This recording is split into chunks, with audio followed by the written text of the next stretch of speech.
Welcome back to Yanni's Room! Tara, pasok, feel at home. Grabe, yun na talaga yung intro, no? Hindi ba corny yung tara, pasok, feel at home? Cute naman siya, di ba? Okay.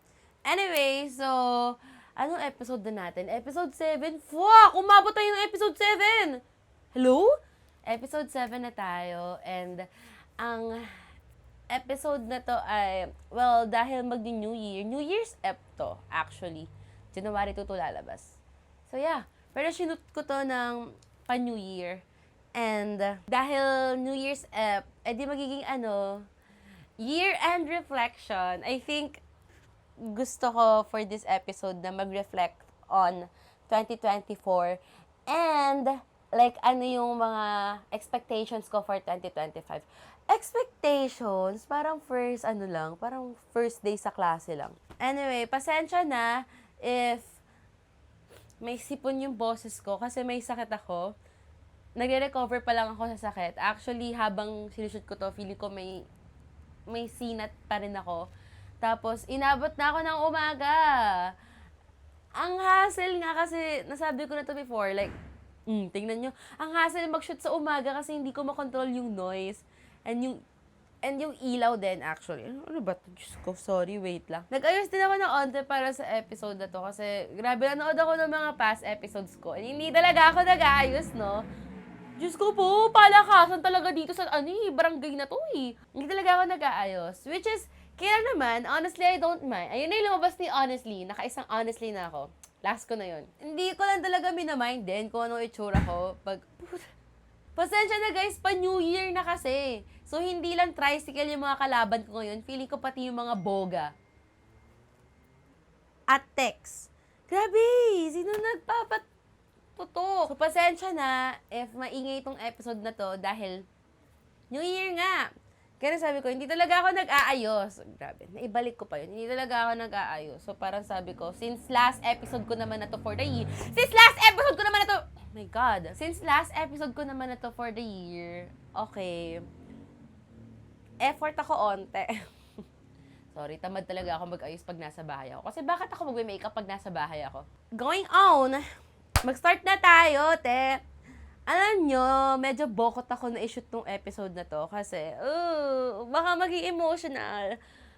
Hindi talaga kasi biro ang 2024, okay? As in, if meron akong phrase to describe 2024 or like may gusto akong sabihin sa 2024, ang masasabi ko lang ay, this diva! Like para siyang, so far, ito na yung year na pakiramdam ko pinaka nasubok ako.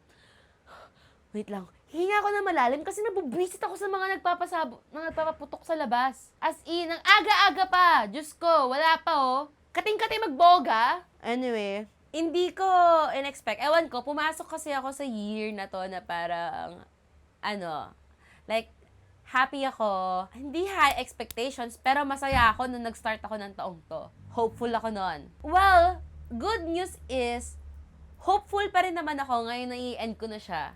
I-end ko na yung 2024.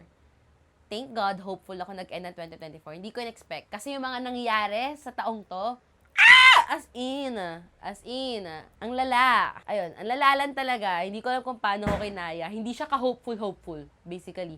Shit, nabubisi talaga ako sa mga nagpapaputok. As in, hindi kasi ako mananalo, guys. Kahit January 1 pa ako mag-shoot, feeling ko may mga paputok pa rin. So, medyo mag-tease na lang din tayo. Feeling ko okay lang naman sa inyo, pero sa akin hindi siya okay. Kasi nabubwisit ako na habang nagsasalita ako, may pumuputok sa labas ng bahay namin. Going back, ang dami na naman napuntahan. Ayun, I started this year na hopeful ako. Mag-end naman ako na hopeful, pero ang dami talaga nangyari. Hindi ko alam paano ako mag-look back sa 2024 kasi hindi ko alam if kaya ko. I tried. Sinubukan ko kasi naghahanap ako ng pictures dun sa old phone ko kasi syempre, gusto mo mag-year-end posting, diba, ganyan. Pero, nag-i-scroll pa lang ako parang, hindi ko ma-bring yung sarili ko to look back sa mga nangyari this year. Which is sad. Like, parang, shit, diva, ganun ba talaga siya kalala? Well, yes. Ganun siya kalala. Sobrang eventful niya, basically. Ayun, like what I said, hindi ko siya in-expect. Kasi, yung 2022 to 2024 ko, ate, para talaga siyang Survivor Philippines na may Squid Game. Kasi parang real na pinapatay talaga ako. Like, akala ko worst year ko na yung 2022, basically. Akala ko talaga worst year ko na siya. 2024 proved that it's not. It's not! Hindi. Feeling ko kasi, ganito yung naging progression, okay? 2022, sobrang daming bigat na bagay na nangyayari. Ayun yung year nag-start ako mag-therapy. So, that says a lot. And then, 2023, I thought things were getting better. Siyempre, kasi gano'n naman talaga, di ba? Kapag galing ka sa isang mabigat na taon, yung year after that, magiging better talaga siya. Kasi nga, ang bigat ng year na nangyari before. So, parang 2023, I thought parang, oh, I learned my lessons. Alam ko na ako ng mga gagawin ko. And, yan. Turns out, hindi. Like, parang 2023 ko, most of it naman masaya ako. I mean, happy and in love and exploring a lot of things. So, most of it, okay naman. But, I can say na yung 2023 ko, impulsive siya. Feeling ko, hindi ako naging mindful or like, dahil akala ko things were getting better, akala ko talaga fully processed and healed and fully capable na ako of doing a lot of choices, ganyan. Kaya noong 2024, feeling ko na-reap ko yung consequences ng actions ko sa 2023. Ganun talaga, ganun yung nangyari. Feeling ko sa 2024, parang dito ko naranasan yung sobrang real nung consequences na ang daming beses na I had to sit down with my feelings and think na parang, anong gagawin ko? Kasi if hindi ako mag-iisip or like magre-reflect ng ganong levels, feeling ko hindi ako makaka-survive. Ganon, oh my God, ganon levels talaga yung dagok ng 2024. Kaya sabi ko talaga, bago ko i-shoot tong episode na to, medyo bokot ako na magmukha siyang trauma dumping or masyado siyang mag-emotional ako or too heavy for me to talk about. Pero kasi, tuloy natin to mga te. Itutuloy ko to. Hindi.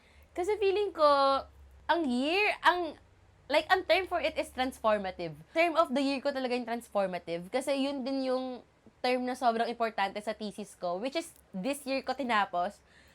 Parang sobrang transformative ng 2024. In a sense, pag pinakinggan mo yung term na sobrang transformative niya, sobrang life-changing niya, parang ang good niya, di ba? Well, yes, good siya. Pero kasi pag sinabi mong transformative, ibig sabihin, sobrang daming changes and gut-wrenching events that led to that transformation. Kasi you have to go through something. Okay. Sorry.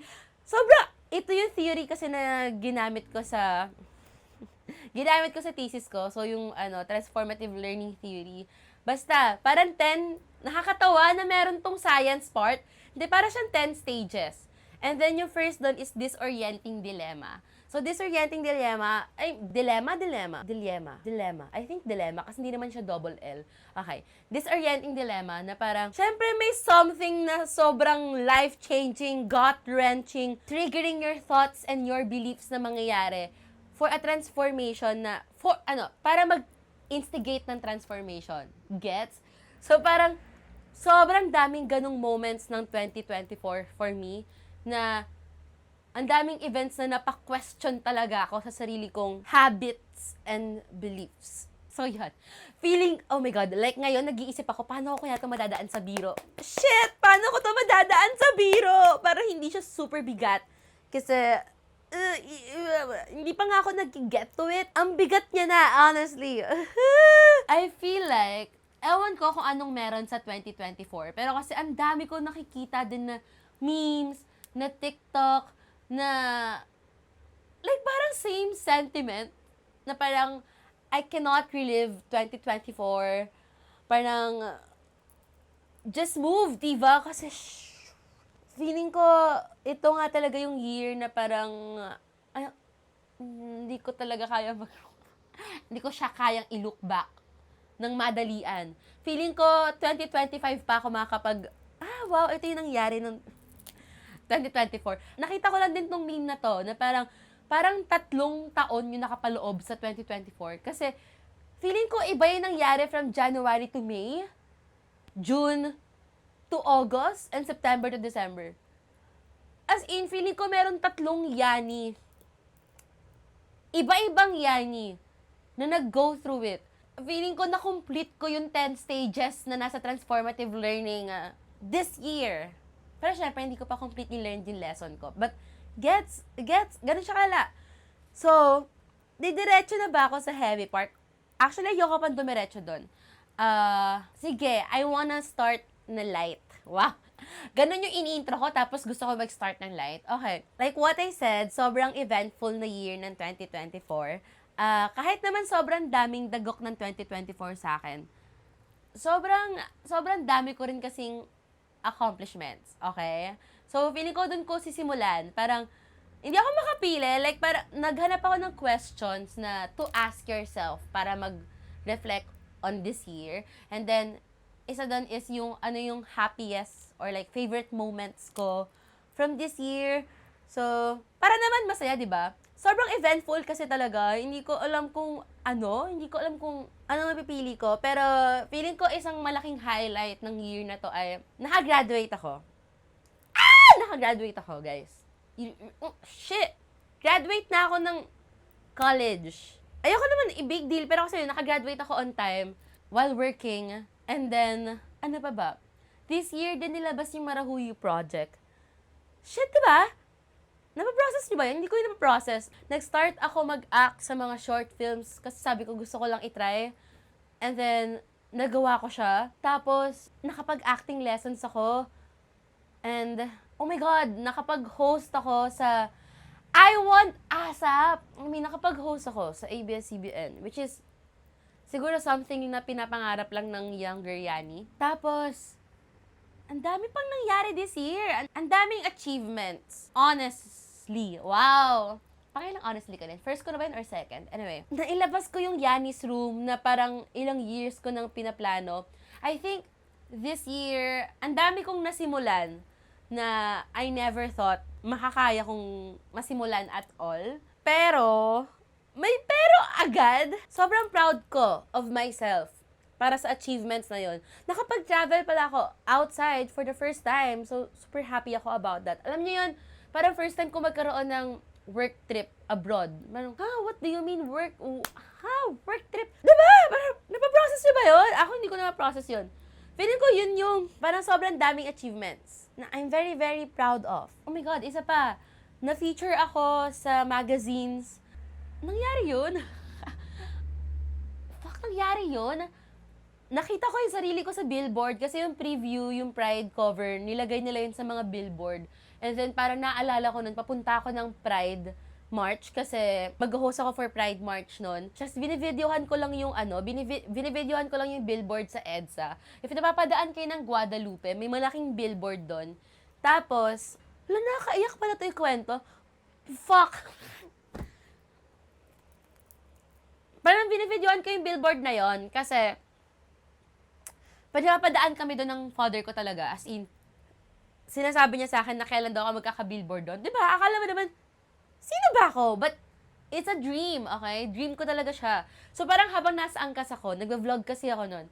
Habang nasa angkas ako, binivideohan ko yung billboard na sabi ko, someday, magkaka-billboard ako dyan. Tapos, sakto, like, lumabas yung preview. Sabi ko, as in, surreal moment talaga siya. Kasi nakuhaan ko siya sa camera. Like, nakuhaan ko siya sa video. And then, para akong, like, gulat na gulat. Kasi, what the hell? Kahit sobrang dami namin dun sa picture na yun, parang, shit, andun ako. Fuck. Feeling ko yung moment na yun yung nagpa-realize sa akin na, okay, Yani, you are doing a lot of things right now. And may na-accomplish ka right now. Kasi, sinimulan ko talaga sa achievements. Actually, gusto ko siyang i-last. Kasi nga, para like, if mag-end yung episode na to, on a happy note naman. Pero, feeling ko kasi pag dumiretso ako dun sa life lessons, baka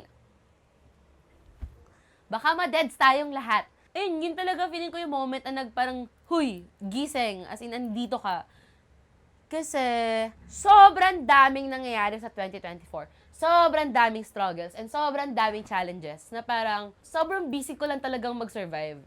Grabe, ilalabas ko pa ba tong episode? Huh!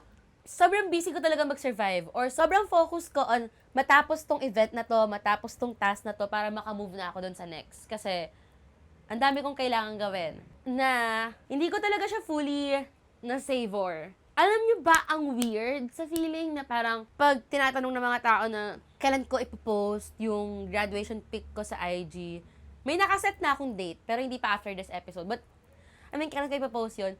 Tapos, parang dun lang ako nare-remind na, shucks, oo nga pala. Graduate nga pala ako. Like, ang weird sa feeling na hindi ko naaalala yung good things na nangyari sa akin this year. Even if sobrang dami nila. Feeling ko yun yung whirlwind ng 2024.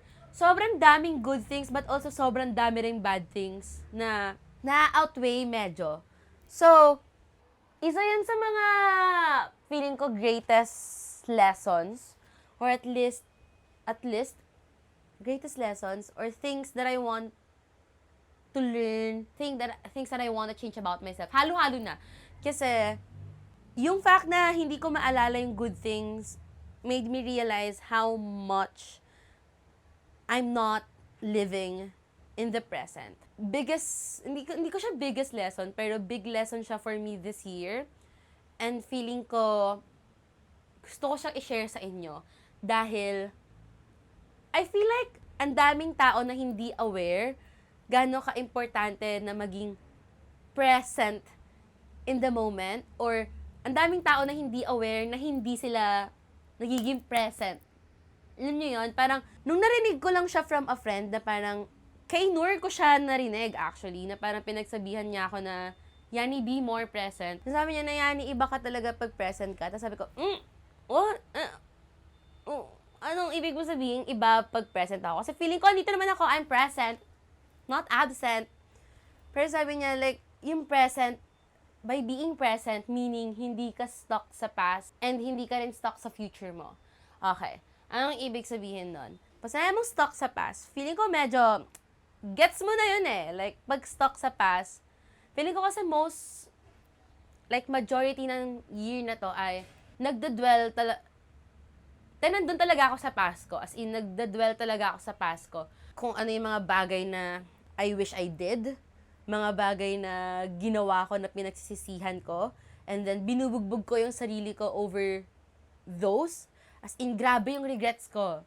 Feeling ko like, consumed talaga ako ng regrets for, I feel like first to second quarter ng 2024, sobrang laking percentage ng pagkatao ko is regret and guilt. Na iniisip ko lang, what if ganito yung ginawa ko? What if hindi ko to ginawa? What if ganito, ganyan? Siguro, hindi nawala tong person na to. Siguro, hindi nawala tong relationship na to.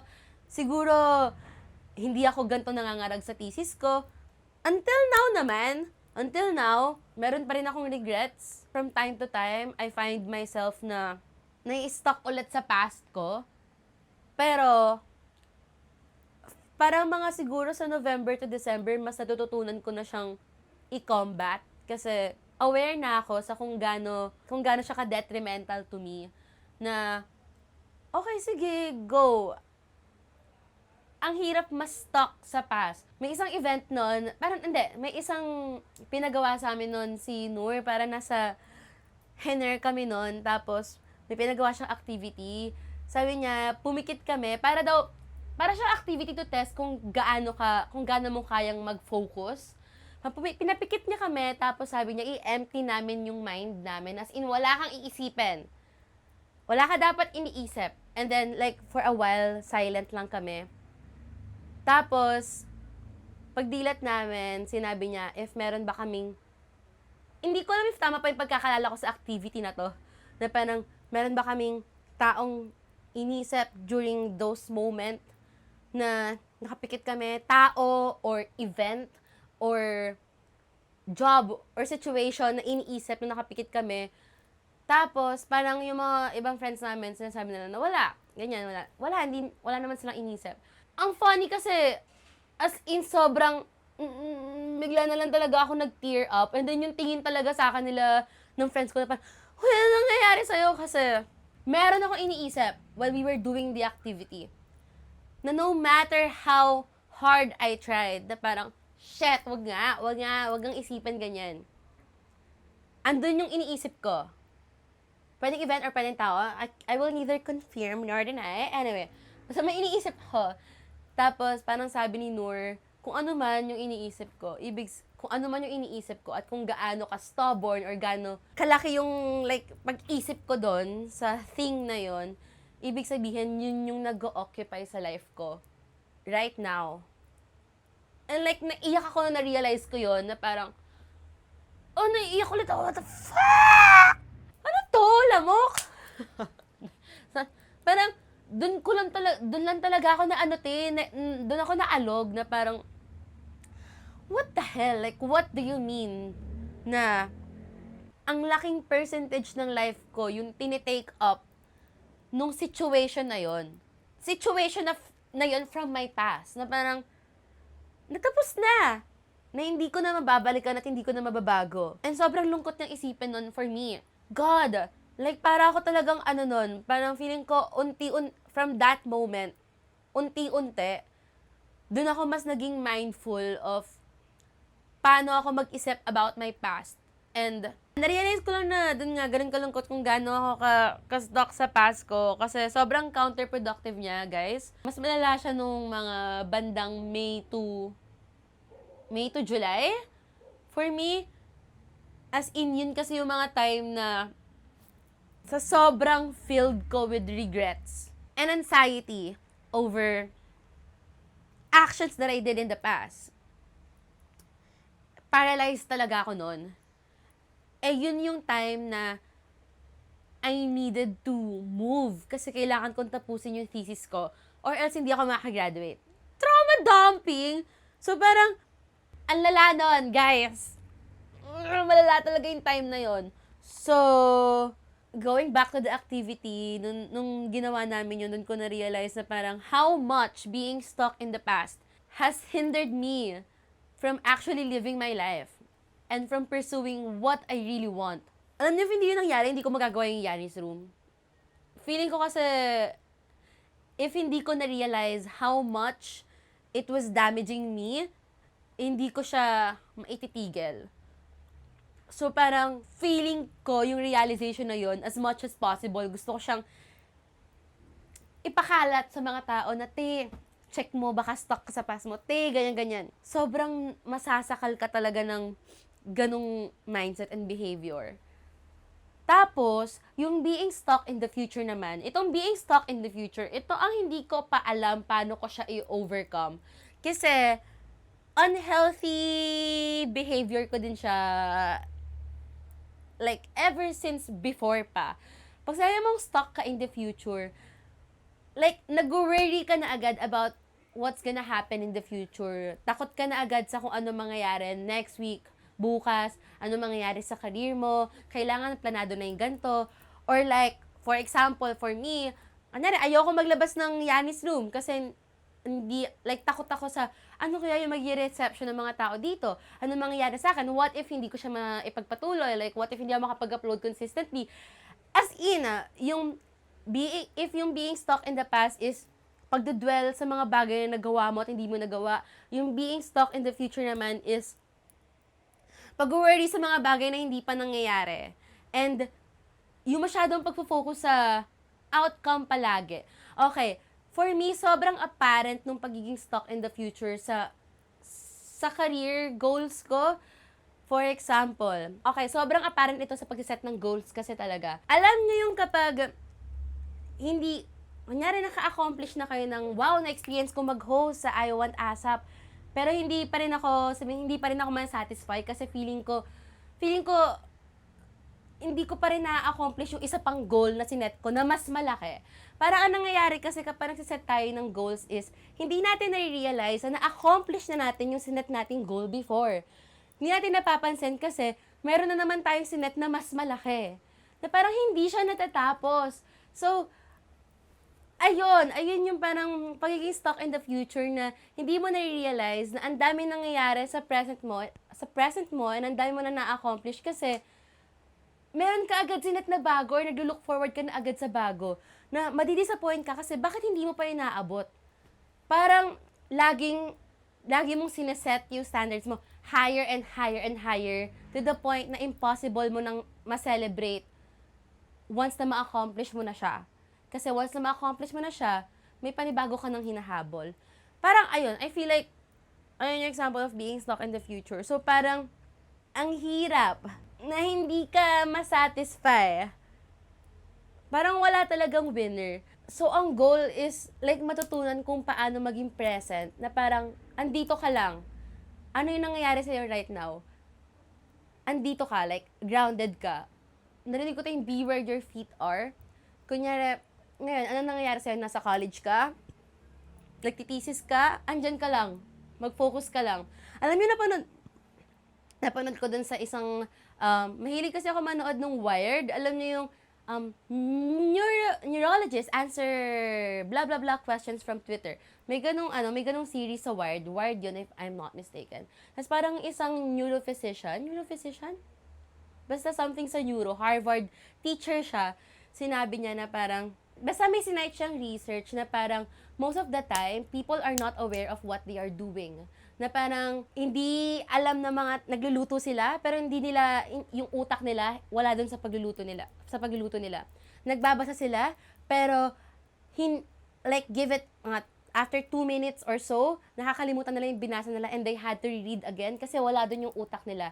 May iba silang iniisip. Sobrang laking hindrance nun to achieving satisfaction, contentment, and happiness, actually, na nakakalimutan ng mga tao maging present. And, yun yung na-realize ko talaga sa akin. Feeling ko isa yun sa biggest lessons ng 2024 ko na hopefully mabago ko na sa 2025. And hopefully, if you guys are doing it also, na hindi kayo naging present, maging mindful din kayo of it.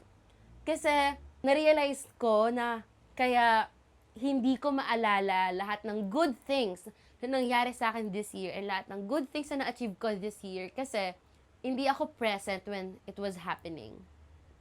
Hindi ako, sad to say, feeling ko I wasn't fully present nung umaakit ako para sumablay. Feeling ko, hindi ako fully present nung gumagraduate ako. Feeling ko, hindi ako fully present nung na-experience ko mag-photoshoot for a magazine feature. Feeling ko nandun ako nung nagpo-photoshoot kami, para it was fun, na-enjoy ko siya. Sobrang victory nung lumabas yung cover. Pero feeling ko kasi nung andun ako sa photoshoot, sobrang busy ko lang na parang, shucks, paano kaya ako makabalik ng LB? Shucks, kailangan kong tapusin yung gantong chapter ko after this. Feeling ko dahil hindi ako nagiging present sa mga moments sa buhay ko, hindi ko siya fully nasa-savor. Hindi ko siya fully nare-register sa pagkatao ko. Hindi ko siya fully nasa-celebrate. And hindi ko siya na-absorb. Para siyang kapag merong, paano ba to? Parang kapag kumain ka ng manok, tapos hindi mo sisimutin hanggang buto, tapos nagbayad ka ng 500 para sa manok na yon. Gets? Yun ang naisip kong comparison, hindi ko alam kung bakit. Hindi kasi siya good. Hindi mo siya fully na-absorb kasi para lang siyang dumaan sa'yo. Hindi siya okay. Ayun.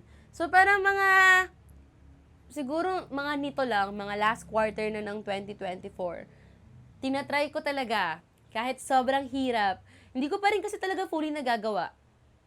Feeling ko, mas aware lang ako ngayon na parang, kapag nafe-feel ko yung utak ko na nag-i-stray away, mas aware lang ako, kaya, parang nasasagip ko agad, parang naihila ko agad yung sarili ko na, okay, wait lang, be grounded. Kalma ka lang, hinga ka lang, pero hindi ko pa rin talaga siya fully nagagawa, and feeling ko kasi sobrang hirap niya. Feeling ko kahit ilang years yung lumipas, hindi ko pa rin siya fully mamamaster. But at least, masimulan, but at least, ma-practice, and at least mabawasan ko na yung pagiging laging past and future yung iniisip. Isa yun sa greatest lessons ko this 2024 na hopefully mas na-practice ko sa 2025. Alam nyo, isa pang sad about dyan sa mga victories na yan, dahil nga hindi ko rin siya fully na-absorb, sorry. Akala ko close ko na yung topic, pero dahil nga hindi ko pa siya fully na-absorb, parang hindi ko rin nare-realize yung importance niya, na parang, pak, shit, nagawa ko pala to? Nagawa ko pala siya. Hindi ko nare-realize na big deal siya. Dahil nga dumaan lang siya, akala ko yun lang siya. Parang, okay, go. Pero, ate, nagawa mo yun. Alam mo yun na mamaliit mo yung victories mo just because tapos na siya. When in fact, isang miracle pala na nagawa mo siya at all at that state. Kasi guys, miracle talaga na nagawa ko siya. Ewan ko, for me, miracle na nagawa ko yung mga bagay na yun this year kasi I wasn't in my best state this year. Sobrang nangarag talaga kasi ako sa thesis. Sobrang nangarag ako sa thesis and then may nangyaring big event. Ano naman big event? Nakakainis yung event. Ano to? Take concert. May nangyaring okay, sobrang emotionally heavy na pangyayari kasabay nun. So parang thesis, and then situation, and then nasa lusak na talaga ako. Iyon yung part na parang hindi ko na, parang feeling ko naka-autopilot na ako nun. Kasi kailangan ko talaga magtapos ng chapter dahil madedelay na ako. And like at one point, tanggap ko na guys. Tanggap ko na hindi na ako gagraduate on time. Nasa ganung levels na ako, pero sinabi ko na igapang ko na lang kasi feeling ko magagalit ako sa sarili ko if hindi ko gagawin. Or like at least I tried. Nakagraduate naman ako. Pero at what cost? Really, at what cost? Alam niyo, hindi ko rin kasi alam kung bakit tayo ako graduate on time. Hindi, actually, alam ko, syempre. Kasi pride. Kaya hindi. Pero kasi, ewan ko, sobrang feeling ko, tinula ko yung sarili ko sa bangin para matapos yung thesis na yun and para makagraduate. And at the end of it all, napapaisip na lang ako if, shucks, okay, at what cost talaga? At what cost talaga? Pero hindi na para pagsisihan. Oh, pagsisisihan pa. Hindi na para pagsisihan. Masaya naman ako nakagraduate ako. Pero, I wish I was a little more lenient to myself. Ayan. Another lesson yan of 2024 na mas mag-allow ng more grace and leniency sa sarili ko. Hindi ko alam. Kasi kaya ko siyang ibigay sa ibang tao. Hindi ko alam kung bakit hindi ko siya maibigay sa sarili ko. Feeling ko kasi, hindi lang ako yung nakagawa nito. Ayan, baka meron din sa inyo na nagagawa to. Na parang sobrang harsh sa sarili. Na pag nagkamali, grabe, gano'n yung sarili. Parang, bakit mo ginawa yun? Ganon. Pero sa ibang tao, sobrang, okay, sige. Sobrang iba yung grace na kaya mong ibigay. Ay, baka hindi dapat ganon. Parang, dapat yung love and understanding na ina-extend mo sa ibang tao, ma-extend mo din siya to yourself. Easier said than done. But, something that I learned in 2024, na ngayon 2024 ko din siya natigilan. Parang, iba ko talaga kausapin yung sarili ko nung first half of this year. And na-realize ko na parang naiinis ako dun sa na-realize ko na sobrang mali nun. Kasi sobrang powerful ng words. Alam niyo, ang dami ng lessons na nakasiksek, naka-bullet point to sa utak ko na naturally ko na lang nababanggit lahat. Okay? Sobrang powerful ng words. Kaya sobrang sama kapag ang way ng pagkausap mo sa sarili mo ay sobrang negative. Kasi apekto pala talaga siya sa'yo. Okay, trigger warning sa mga sabihin ko next. Hindi natin na-realize kasi na na-absorb natin and na-enact natin yung words na sinasabi natin out loud. For example, nung mga times na sobrang bigat talaga kasi, ng mga nangyayari, naging normal for me to say na, shit, ang depressed ko, or naging normal for me to joke about, tatalan ako ng building. Actually, until now, nag-joke ko siya. Bad habits die hard. Pero kasi, hindi natin na-realize na yung mga ganong utterances, yung mga ganong pinagsasabi natin na akala natin mindless lang, na akala natin nababanggit lang natin. Hindi natin alam, like, natitreat natin siya as true. And, nagiging siya, namamanifest siya sa state natin. Basta yung negative self-talk, guys, if ginagawa nyo yan, igilan nyo na yan, like, be kinder to yourself. Something that I realized this year talaga is to be kind to myself. Yung negative self-talk, I feel like, okay, gets, manifestation kasi siya ng state mo, okay? So, ganun ka makipag-usap sa sarili mo kasi nga hindi ka okay. Pero, the more that you do it, the more that I did it, the more na hindi nag-i-improve yung state ko nun. Feeling ko the more na, parang ginagawa ko na siyang personality. Ayun. Which is, delikado. And not healthy, not good. Ayun. So, that is something that I also wanna unlearn from this year. Okay. May isa akong malaking realization this year about sa pagiging people pleaser ko. May matagal ko naman nang alam na people pleaser ako. Pero this year ko lang na-realize and nakita in actuality kung paano naapektuhan ng pagiging people pleaser ko yung relationships ko. Okay. This year, like what I said, nag-take up ako ng Meisner acting class. Alam niyo ba mga acting class, guys, they can be so vulnerable and dahil doon sobrang therapeutic nila. Like, para na silang therapy. Kasi nga, talagang magdidig on your emotions and learn behaviors. Okay? Hapyaw lang to. Yung Meisner kasi, ang goal niya is, like, to help actors na mag-stop sa overthinking. And sa Meisner, sobrang importante, or ang pinaka-importanting element sa isang room ay yung co-actor mo.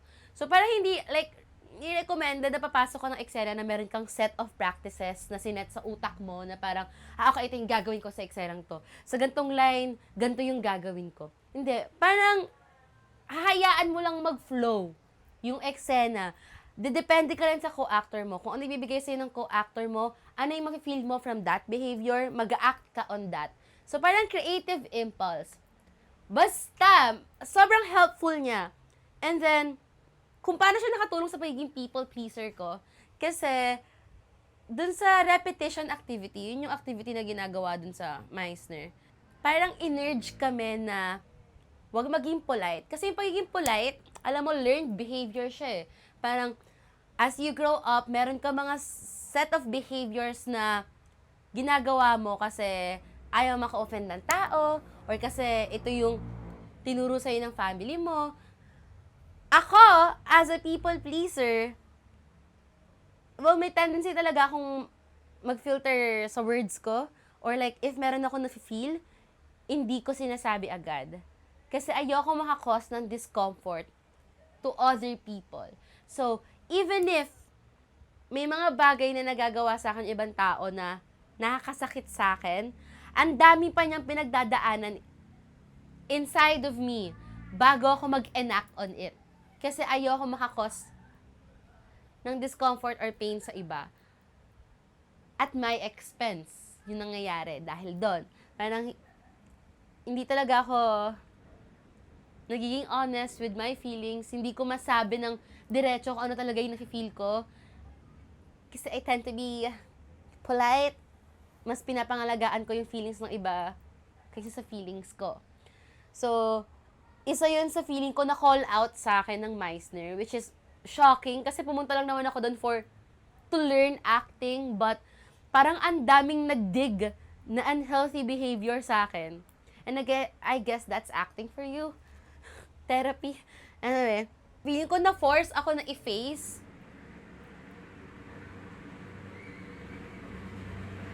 What the hell?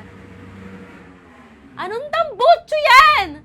Anyway, feeling ko na-force ako to face that part of myself, yung pagiging people pleaser ko.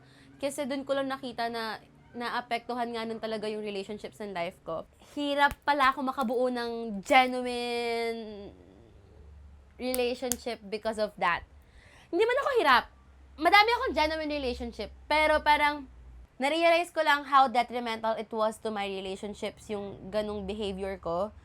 Kasi, hindi ko pala nabibigyan yung mga tao ng chance to see the actual me, like to get to know me. May nakita ako sa TikTok ko, ang dami ko talaga reference. May nakita ako sa TikTok na parang you have to risk showing people your ugly side, like you have to be honest with your ugly side kasi that's how you can get them. Like that's the only way for them to love you genuinely and for who you are. Feeling ko hard pill to swallow ko yon this year. A lot of my relationships from the past, partly why it did not work, was because masyado kong sinisave yung ibang tao from me. Alam mo yun na parang, even yung as simple as magalit or mainis o maburyo, hindi ko siya maipakita agad. Feeling ko sa mga friends ko, yung mga friends ko pa rin until now, sa kanila ko naipakita yon. And I have to learn how to show that to the people na darating pa. Specifically to my romantic partners. Feeling ko hindi ko nagagawa sa romantic partners ko yung maging honest to the point na maging insufferable ako. Kasi sobrang concerned ko about baka ma-hurt ko sila, baka mag-away kami, explosive na away, baka ganto ganyan. To the point na feeling ko hindi nila ako nakikilala 100%. Kaya sobrang anxious ko na hindi nila ako may stand kapag naging irrational na ako. Kasi hindi ko naman sila binibigyan ng chance na makita yung pagiging irrational ko. Hindi ko alam if nasabi ko yun clearly. Pero, ayun. Isa yun sa mga na-learn ko this year na parang, ate, tama na ang kaka-people pleasing. Feeling ko kaka-people pleasing ko. Pinagdadamot ko yung opportunity na makilala ko deeply ng ibang tao. Wala siyang people pleasing. Sinong na-please mo, te? Wala. Walang na-please. Wala. And ito, siguro, dahil feeling ko ang haba na nito. All of that being said, na-learn ko rin parang just let things flow. As in, hayaan mo lang mangyari ang buhay. Kasi, ate, sa ayaw at sa gusto mo, wala ka talaga magagawa. How things will unfold. May mga bagay na hindi mo na kontrolado. And yung mga bagay na yon, you need to let them go. Kasi, one word for Yani Hatisu, or to describe Yani Hatisu this year, insane.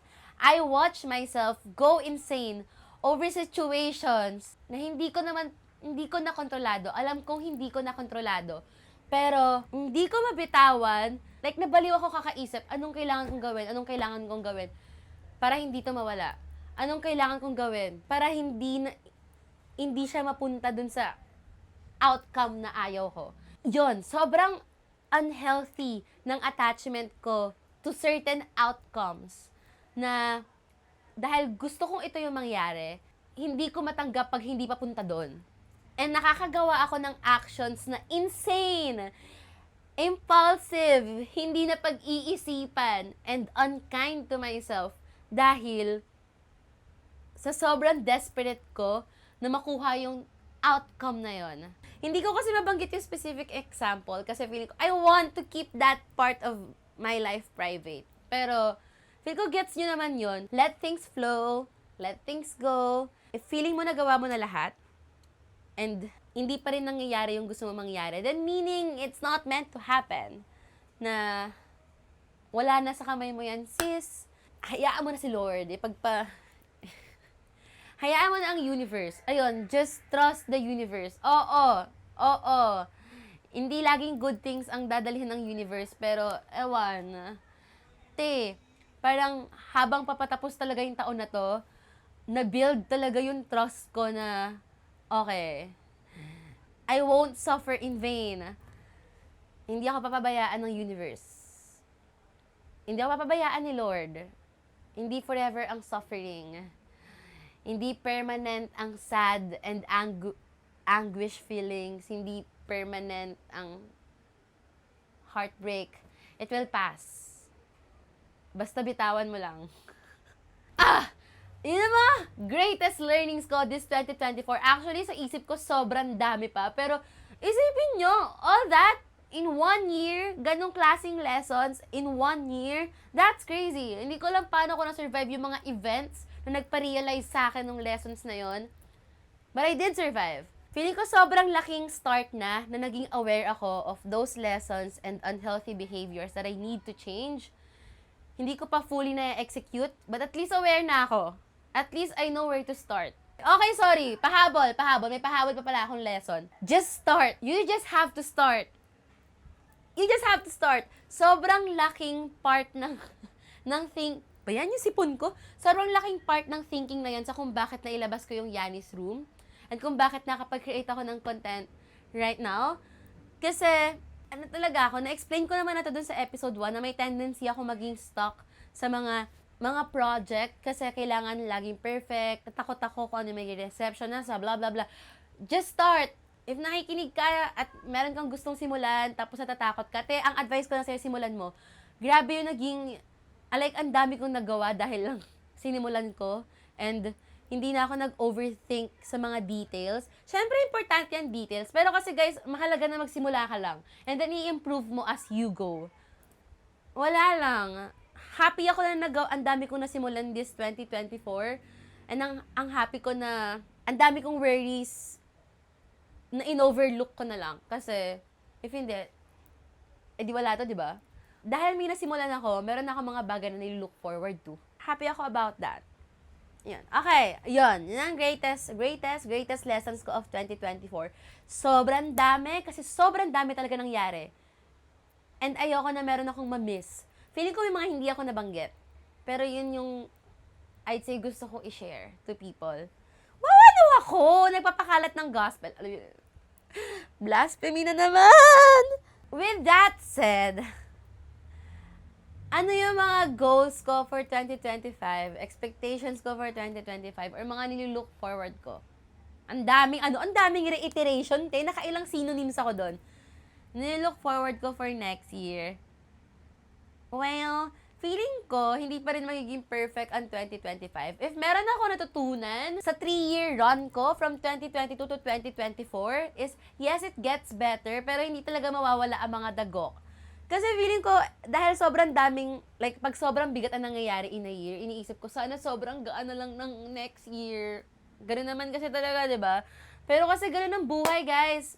Yeah, apparently, ganito pala dito, learning never stop. Lagi may challenge, meron talagang darating at darating. Lagi talaga may life lesson. Hindi mo siya mapipigilan. Pero ang mahalaga, or if may one thing na sure ako about is, masusurvive ko siya.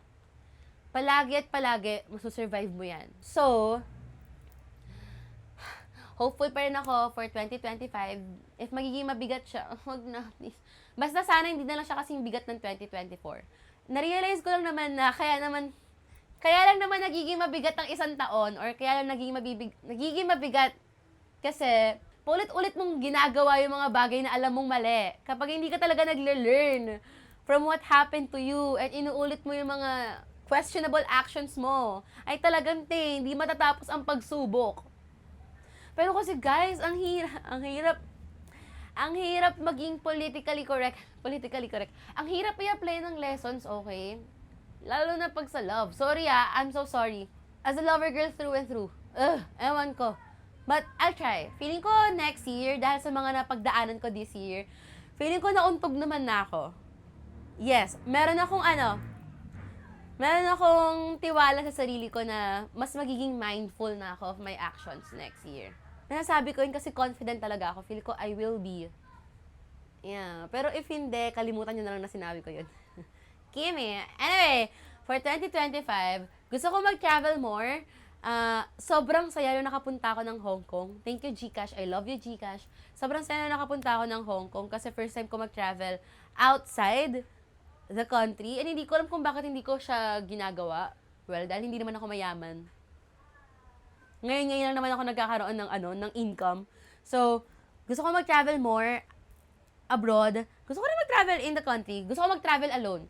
Ang goal ko is sa February makapag-Vietnam ako. Kasi birth month ko yun. So, parang gift ko to myself. Next, take care of myself more. Siguro mas mag-ayos. Actually, wait, balak ko to kasing gawing episode, so hindi ko na i-expound. Pero, gusto ko na mag-rely less on makeup. Manang makapag-detach sa pag-makeup para ano lang, natural beauty. Take care of myself more. Mas ano ba, alam niyo yun, yung mga dental care. And feeling ko dito sa take care of myself more, exercise. Physical therapy. Gusto ko mag-enroll sa swimming, actually. Kasi for my back, lagi ko nababanggit to na meron akong chronic back pain. Malala kasi talaga siya, guys. Ah, ayun. So, parang gusto ko na mas maging physically active. Sana hindi ako magbuhay baboy na next year. Feeling ko naman hindi na. And then, mas maging consistent when it comes to uploading. For me, big deal na sa akin to, guys. Na kaya ko mag-upload ng episode every week. And then, nakakapag-upload na ako ng content. Hindi regularly, pero feeling ko mas madalas na ako mag-upload ng content lately.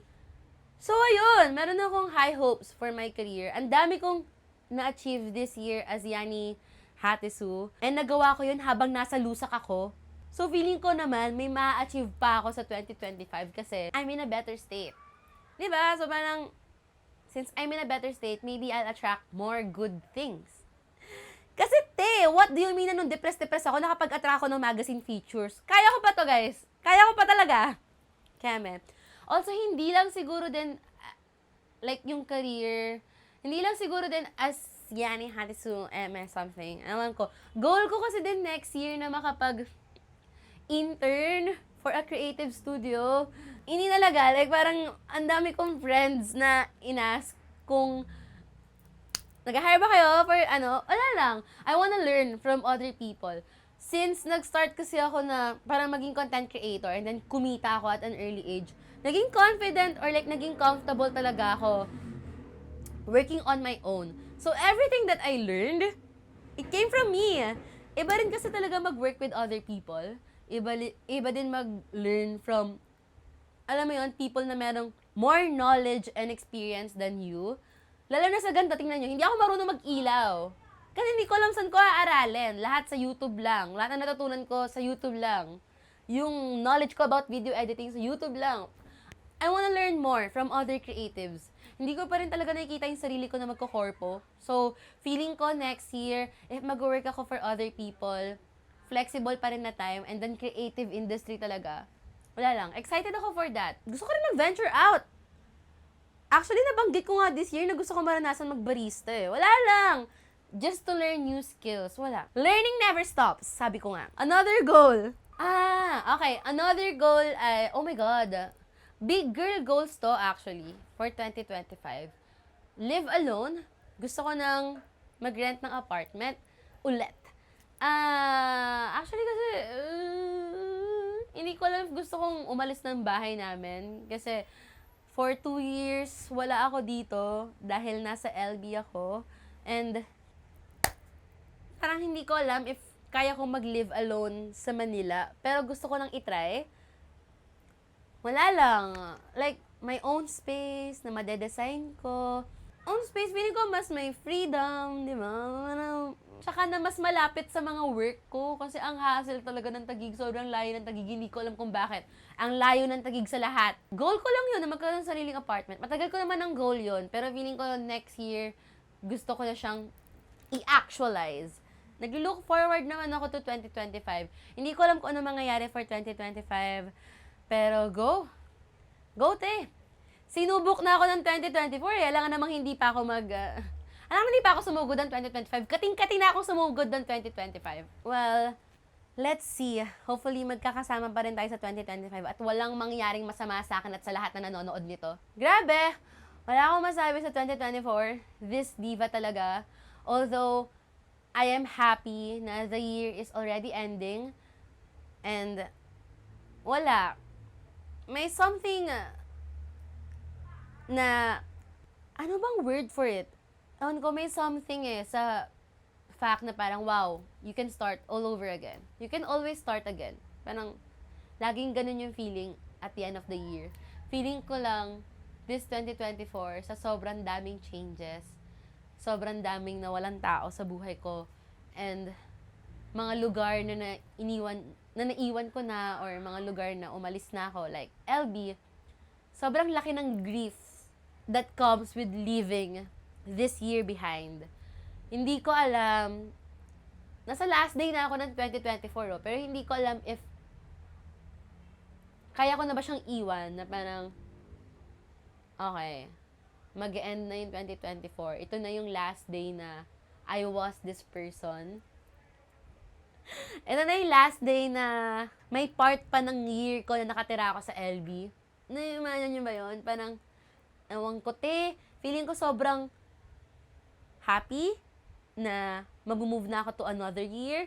But, ang lalalan talaga nung grief of ang daming klaseng Yani yung iiwan ko na behind. May mga tao din sa taon na to na baka hindi ko nakasama next year. I don't know. Yun lang. My God, this year. O diba? All that. Ang word lang talaga for it is this diva. My God! Well, anyway, kayo naman gusto ko malaman ano yung greatest lesson nyo for 2024 and what is something na hopeful kayo for 2025. Maraming salamat sa pagsama sa aking self-reflection, year-end reflection. Yung mga gantong bagay, pwede naman tong gawin mag-isa, pero syempre mas masaya pag sinishare sa ilang tao, di ba? Mga 2,000 people, ganun. Thank you sa pakikinig and see you next year! See you next year. Excited ako sa kung saan tayo dadalhin ng panahon. Nga pala, follow us on our socials at Kwarto ni Yani sa IG, at Yani Hates You sa IG, TikTok, and I guess sa Facebook na rin. May Facebook page na ako at Yani Hatisu. At Yani Hatisu? Right, Yani Hatisu. Search nyo. Lalabas yung maganda. And then, i-follow nyo na rin yung Yani's Room sa Spotify. Ina-upload ko yung episodes doon every Saturday, 7 p.m. If gusto nyo makinig sa Spotify. I-tag nyo ako sa reactions nyo. And hopefully, i-end nyo yung 2024 with a grateful heart. Wow! Your words back! Bye-bye! Happy New Year! Hello? Akala ko hindi ako nag-record. Gago, nakatakot. Bye-bye! Happy New Year!